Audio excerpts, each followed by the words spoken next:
Good morning, everyone.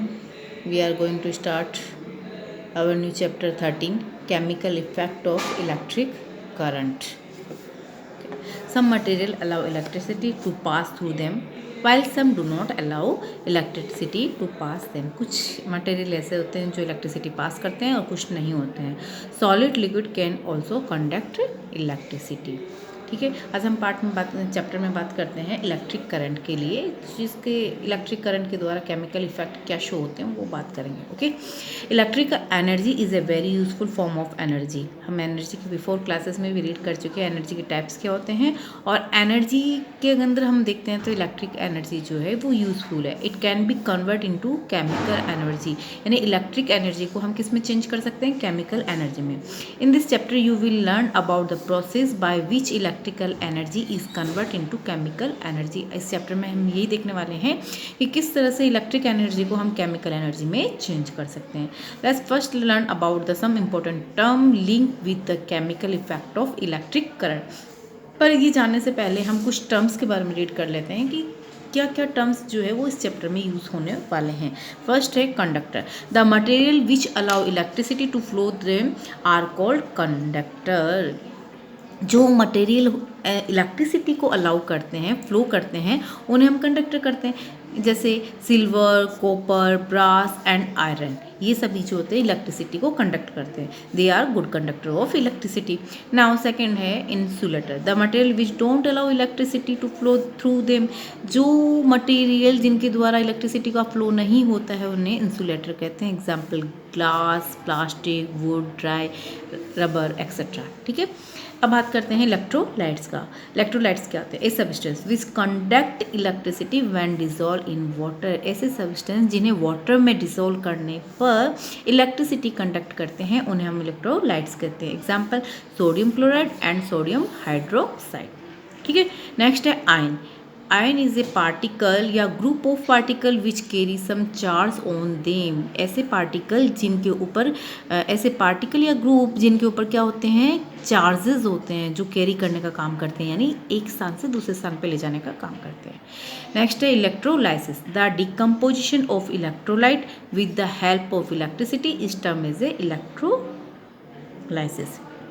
यानी जो electrolytes हम बात कर चुके हैं अभी, लिक्विड के अंदर इलेक्ट्रिसिटी का कंडक्ट होना किसी सब्सटेंस के द्वारा. तो जब आप किसी सब्सटेंस को लिक्विड में डालते हो तो उसके ऊपर इलेक्ट्रोलाइट का डिकम्पोजिशन हो जाता है, यानी उसकी सरफेस उस पर जमा हो जाती है. उसको हम क्या कहते हैं, इलेक्ट्रोलाइसिस कहते हैं. Cell a source of electricity. ऐसा सोर्स जिससे इलेक्ट्रिसिटी उत्पन्न होती है, और अगर इन सोर्स को मिला दिया जाए, कॉम्बिनेशन बना दिया जाए सेल का, तो उसे हम क्या कहेंगे, बैटरी. ये सारे टर्म्स जो है वो रिलेटेड है हमारे इलेक्ट्रिसिटी चैप्टर से. ठीक है, यहाँ पे एक है ना एक्टिविटी करके शो करके बताई हुई कि क्या वाकई में आयरन जो होता है वो इंसुलेटर है या कंडक्टर, उसके बारे में बात करते हैं. ठीक है, इन्होंने इसी तरह से एक स्क्रू ड्राइवर लिया है, बैटरी लिया और एक बल्ब लिया है, और इनको तीनों को आपस में वायर से कनेक्ट किया है. अब यहाँ पे देखना ये है कि जब बैटरी से लगे वायर को, बल्ब से लगे वायर को हमने जब स्क्रू ड्राइवर के आयरन पार्ट से जोड़ा है तो जोड़ने पे बल्ब जो है ग्लो हो रहा है. राइट, इसका मतलब iron is a good conductor of electricity. When जब हमने इन दोनों वायर को आयरन के बजाय इसके प्लास्टिक वाले पार्ट्स से जब हमने इसे बांधा है, तो बांधने पर आपने ये देखा कि bulb does not glow, bulb नहीं हो रहा है. इसका मतलब plastic is a bad conductor of electricity. ठीक है, अब बात करते हैं टॉपिक की कंडक्टिविटी ऑफ लिक्विड. लिक्विड में भी कंडक्शन होता है कि इलेक्ट्रिसिटी का. ठीक है, distil water of pure water is free from impurities. हम जानते हैं कि जो डिस्टिल वाटर होता है, आरओ वाटर होता है या फिर बिल्कुल प्योर वाटर होता है, उसके अंदर इम्प्योरिटीज जो होती है वो बिल्कुल भी प्रेजेंट नहीं होती. Therefore it is the poor conductor of electricity. इसका मीन्स ये हुआ कि जो प्योर वाटर होता है, डिस्टिल वाटर होता है या आरओ वाटर होता है, वो क्या हो गया, पुअर कंडक्टर हो गया इलेक्ट्रिसिटी का. However water that we get that tap, pond, river, lake etc. contain impurities such as a salt, mineral.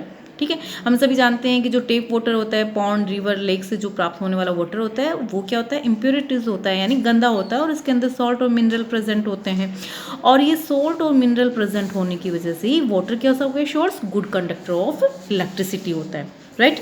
Liquid like lime juice, salt solution और ऑल्सो गुड कंडक्टर। जैसे हमने बात करा कि डिस्टिल वाटर, प्योर वाटर क्या हो गया, poor conductor हो गया, but pond water, river water, इसी के साथ में अगर हम देखते हैं तो लाइम जूस, सॉल्ट सॉल्यूशन, ये सभी भी क्या हो गया, good conductor of electricity. When acid, base are dissolved in water, the solution formed can conduct electricity। इसके अलावा अगर हम वाटर के अंदर अगर एसिड भी या बेस को मिक्स करते हैं तो ये सॉल्यूशन भी जो होंगे वो इलेक्ट्रिसिटी को क्या करेंगे, कंडक्ट करेंगे। अभी हम लिक्विड की बात कर रहे हैं कि लिक्विड में कंडक्टिविटी होती है क्या, और कौन कौन से लिक्विड जो होते हैं वो कंडक्ट करते हैं इलेक्ट्रिसिटी को, right. Conductivity in liquid is due to the presence of ion in them. और ये कंडक्टिविटी जो होती है लिक्विड के अंदर वो प्रेजेंट होती है किसकी वजह से, आयन, यानी लिक्विड में आयन प्रेजेंट हो तो उसकी वजह से। The ion can move freely in the liquid and also known as a charge carry. ये आयन जो होते हैं लिक्विड में फ्रीली मूव करते हैं, एकदम फ्री होकर, और ये चार्जेस को कैरी ले जाने का काम करते हैं।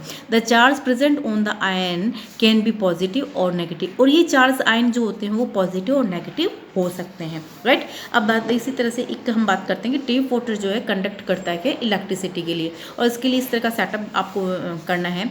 ये बैटरी और ये बल्ब, और यहाँ पे हमने टेप वाटर लिया है एक बीकर के अंदर, ठीक है। यहाँ से जो पॉजिटिव जो वायर है बैटरी का उसे हम कनेक्ट करते हैं टेप वाटर से, और नेगेटिव आयन जो है वो हम कनेक्ट करते हैं किसके बल्ब से। और बल्ब का फिर एक जो वायर फ्री वायर जो है उसको फिर हम किस में डालेंगे, इस टेप वाटर में। जैसे ही आपने टेप वाटर में देख चालू किया है तो बैटरी ऑन करने पे आप देखते हो कि बल्ब जो होता है वो ग्लो करता है। इसका मतलब टेप वाटर क्या है, इलेक्ट्रिसिटी का कंडक्ट करता है।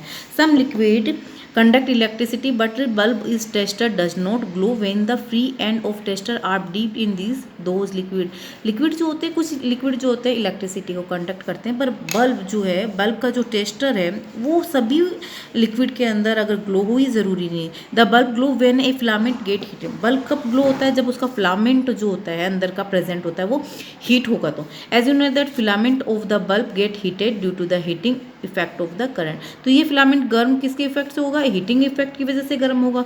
सो in this case means the current flowing through the circuit is not enough to heat up the filament. तो इसका मीन्स ये हुआ कि बल्ब को जलने के लिए केवल करंट का फ्लो होना ही नहीं, साथ में हीटअप भी होना जरूरी होता है फिलामेंट का। It happen with the some liquid which are not very good conductor of electricity. तो इससे पता चलता है कि कुछ लिक्विड जो होते हैं वो गुड कंडक्टर नहीं होते electricity. To check this flow of electric current from this liquid simple tester are use. इसे चेक करने के लिए हम सिंपल टेस्टर का यूज़ करते हैं। This tester can be detect even small amount of current flowing through the liquid. ये tester जो होते हैं कुछ मात्रा में जो होते हैं लिक्विड के अंदर करंट को फ्लो करते हैं। Okay, thank you.